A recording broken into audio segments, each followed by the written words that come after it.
¿Cómo funciona?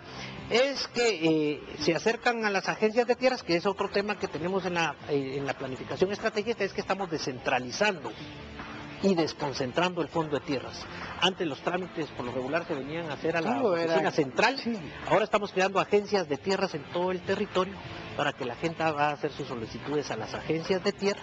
Tienen que llenar un formulario, tienen que cumplir algunas condiciones y esto es, en función de eso, pasa un proceso de selección y de calificación y a través de Banrural, que es el fiduciario de esto, en las agencias de Banrural se les entrega sus créditos.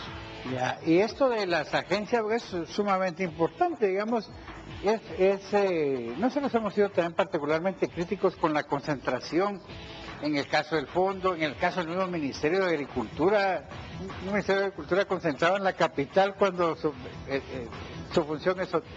¿Cuándo va a empezar a funcionar esto de las agencias? Eso para la gente seguramente será un dato muy importante.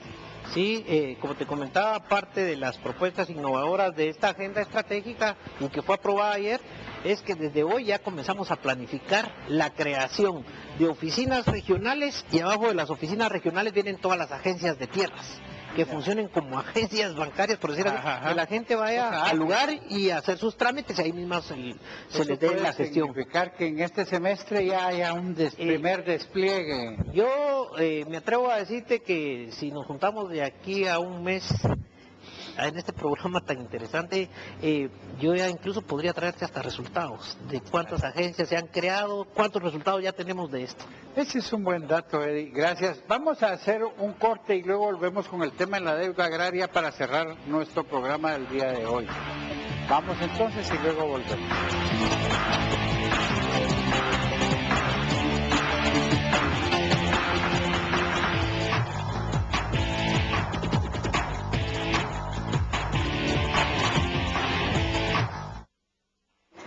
La pobreza y el hambre no puede esperar.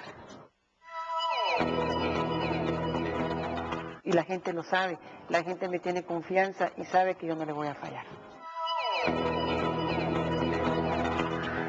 No es solo llevar una bolsa de alimentos, sino es la forma en que se da.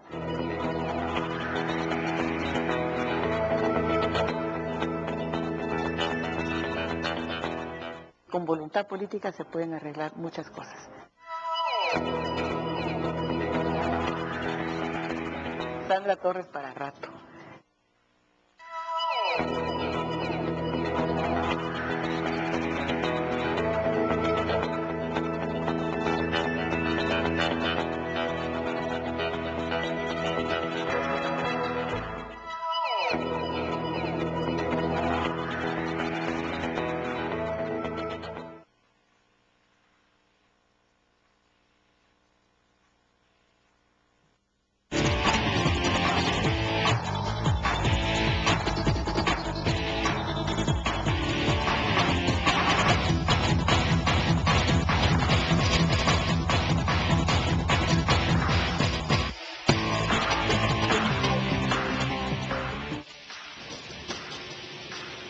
Con el doctor Eddie Díaz, gerente del Fondo de Tierras. Ha sido una conversación sumamente interesante. Estoy seguro que nuestra teleaudiencia estará muy informada de nuevo de lo que ha sido el fondo, renovando energías y quizá algunos renovando aspiraciones de que el fondo puede funcionar para algo. Para cerrar nuestro bloque, la deuda agraria, y se ha hablado mucho de eso por la prensa, pero poca gente sabe qué es la deuda agraria. Entonces, quizá nos podás informar cómo se compone la deuda, cómo se llegó a esa deuda, cuál es la propuesta de solución que ustedes tienen. La prensa ha divulgado que las organizaciones campesinas piden que se les condone o que se les perdone, para usar términos así comunes, que se les perdone la deuda y que ya no la paguen. Otras organizaciones han propuesto pagar el 25% y que el gobierno o el Estado asuma el 75%. En estos pocos minutos que nos quedan, la deuda, ¿cómo se compone, cuánto es y cuál es la propuesta de solución? Ok, como dicen, el mejor vino se toma de último. Este tema, pues, es el tema de coyuntura, es un tema bastante polémico y controversial. trataré, digamos, de dar una imagen objetiva de lo que es este tema, Por favor. y también una imagen muy objetiva de lo que son las propuestas de solución. El modelo de acceso a la tierra basado en el otorgamiento de créditos para la compra de finca se basaba en dotar de un pedazo de tierra a las familias pobres para la producción agrícola. Ajá. Sin embargo, este modelo no consideró aspectos sociales que deberían de tener estas familias, como por ejemplo servicios básicos para poder En vivir la comunidad. en la comunidad. O en la finca, digamos, para En que la finca, gente... es correcto. Por ejemplo, tenemos una finca que se llama El Desconsuelo, hasta el nombre El Desconsuelo, que es una finca muy grande, pero donde, digamos, el 90% de la finca, su vocación de sus suelos era para proteger los bosques. Proteger los bosques porque generan servicios y productos ambientales a la sociedad. Pero el modelo no estaba reconociendo esos productos y servicios que estas personas deben dar, estos bosques dan a la sociedad. Y por otro lado no habían condiciones básicas para poder vivir, no tenían ni siquiera agua potable. Entonces lo que sucedió en esta finca es que cuando se les entrega el crédito, ellos se van, pero no, al no tener por lo menos las condiciones básicas, que es un rol subsidiario del Estado, para vivir ahí, la gente se va. Entonces, de 238 familias que se les entregó ese pedazo de tierras, actualmente hay 30 familias. Entonces hay una deserción muy grande de familias de esas fincas por no tener condiciones básicas. Ajá. Entonces eso también les limita a pagar el crédito de esas fincas, porque ya no están todas. Y además se le carga toda esta área a su crédito, que es no para que produzcan alimentos o productos para ellos, sino para generar servicios y productos a la sociedad. Por ejemplo, la escuela, el local del mercado, todos esos predios. Todos esos predios, los bosques que tienen ahí, que están generando agua, que están generando oxígeno. Entonces, cuando discutíamos con el presidente este tema de la condonación, nosotros le decíamos que realmente condonar la deuda es una forma muy lineal de ver el problema. Créditos, deuda, condonación. Ajá. Pero esto no era, por un lado, factible legalmente, porque al ser créditos por una entidad bancaria no se pueden condonar. Y luego no es viable socialmente, porque si nosotros condonábamos la deuda, aunque no es viable legalmente, como que el remedio iba a ser peor que la enfermedad, porque no estamos resolviendo el problema de fondo, que es el tema social de esas fincas. Tenemos fincas donde hay dos grupos antagónicos y que se están peleando y matando, y condonarles o pagarles la finca no se resolvía el problema de fondo, que es el cazar sus cultivos y lanzarlos. Pero aplicamos la política de reestructura social y entonces se logró reestructurar para que a un grupo le quedara parte de la finca y a otro grupo parte de la finca. Y eso hizo también que se pagaran la deuda de la finca. O sea, ellos ya no tienen deuda la parte de abajo.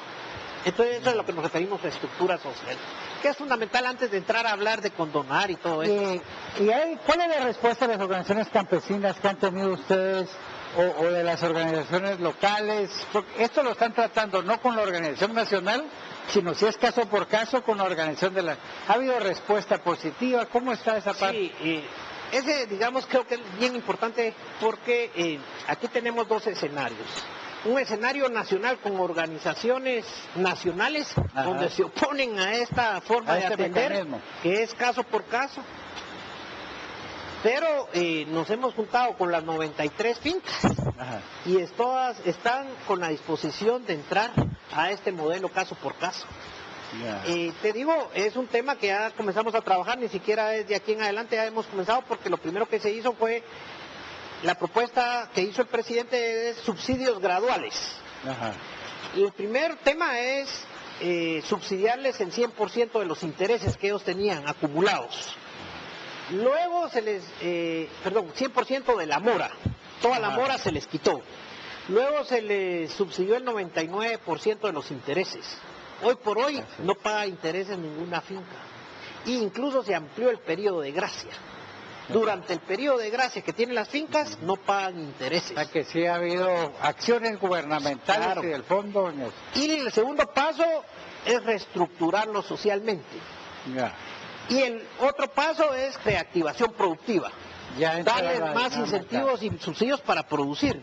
Y el quinto paso ya es entonces los subsidios para que puedan pagar.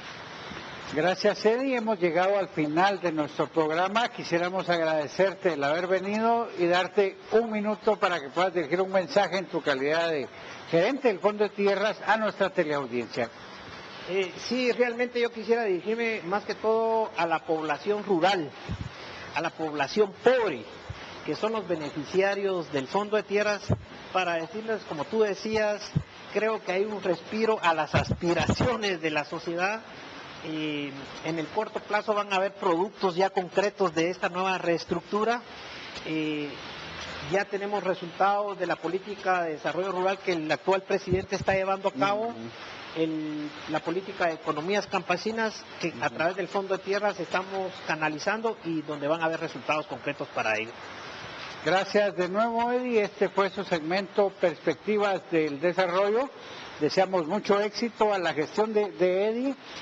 Y también un éxito al Fondo de Tierras como institución. En la medida que el fondo avance, que el fondo resuelva, que el fondo sea una respuesta, en esa medida el pueblo de Guatemala y particularmente los campesinos van a tener más y mejores perspectivas en su desarrollo y en su futuro. Así que Eddie, gracias de nuevo, éxitos en tu función. Y creo que podés contar con buena parte de las organizaciones con las que nosotros interactuamos para hacer de esta gestión una gestión exitosa en función de Guatemala y en función de los campesinos. Así que de nuevo, muchas gracias, Eddie.